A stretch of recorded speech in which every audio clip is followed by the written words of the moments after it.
Hello, Centennial teachers.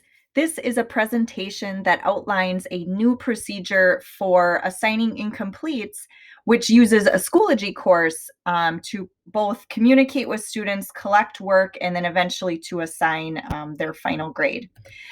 So just in brief, as we scroll through, the 5 steps. So first of all is to create an incomplete Schoology course by going into your My Courses, creating a course, and then titling it with something like incomplete for your course name and maybe your teacher name.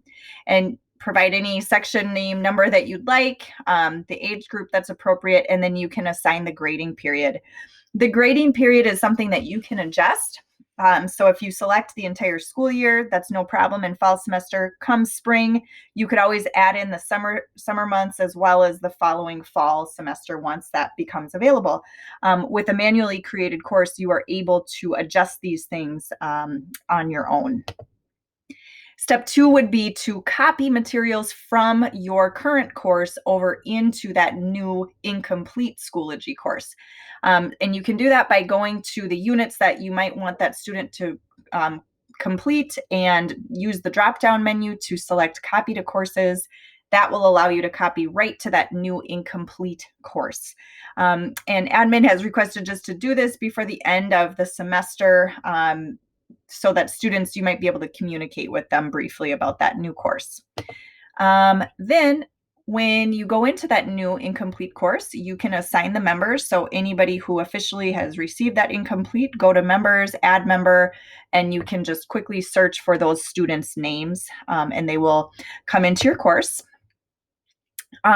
Step 4 would be what probably many of you already do, and that is create your list of assignments the student needs to complete. So if you could do that on a Google Doc, it'd be really easy then to share a link to that Google document within your Schoology course. So it might look like this, that link, and you can individually assign that link actually to that student so that no other student would be able to see it. But as soon as the student goes into that course, they can click on it and get the reference points of what 4 or 5 assignments they really need to complete.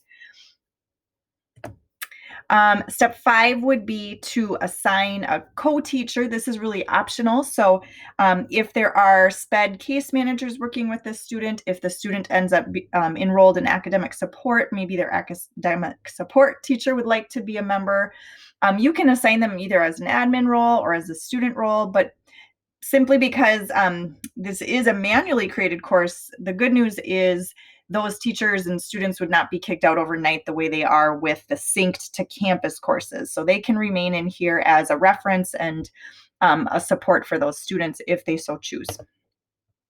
Finally, the missing grade or the grade change procedure would be, first of all, to provide a Google form within that course as the final submission, where students would have to alert you to the fact that they have completed all of their work.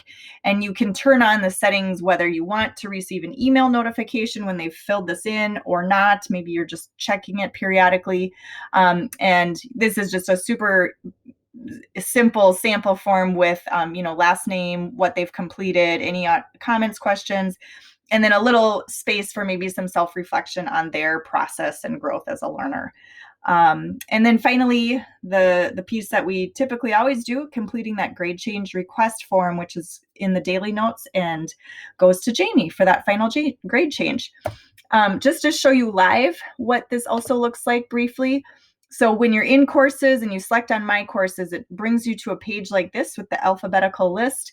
You can select Create Course, and this is where it allows you to put in whatever name and section title, select the levels, and then to scroll down to select hopefully the whole school year and any upcoming, summer periods that you might need to adjust as that incomplete gets completed, hopefully.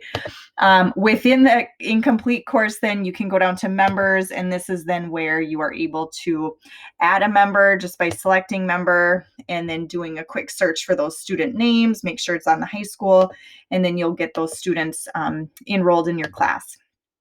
In your regular course that you're teaching, if you go over to the drop-down gear, this is where you can quickly copy some of the materials to your course, however, whatever is pertinent for that student to basically pass your course. And then here is, for instance, where I have individually assigned my handout. So I maybe thought this student needed to complete these 4 assignments in these 3 different folders. Here is their specific guidance as to what they need to get done. And I would want to go ahead and individually assign this by clicking on the edit. And then I can click on individually assign. This drop-down menu appears and I can begin to type in any student's name and it will pop up here.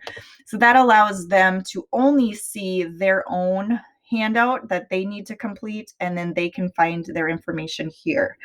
And finally, here is that missing assignments form that if they were to open it up, once they're finished with everything, they can alert the teacher, and the teacher knows then, great, I can give you that final grade and fill that out for you. If you wanted to receive emails, you can go into the response form over here. Right now I have 0 since this is just a demo, but if you click on those 3 dots, you can get an email notification when there is a new response. So if you only have, a couple kids in this class, this would allow you immediately to know when they've completed and filled out this form. So hope that helps you as, you might be preparing for some incompletes at the end of this semester to make that process a little bit more streamlined and maybe even something we can use into the future.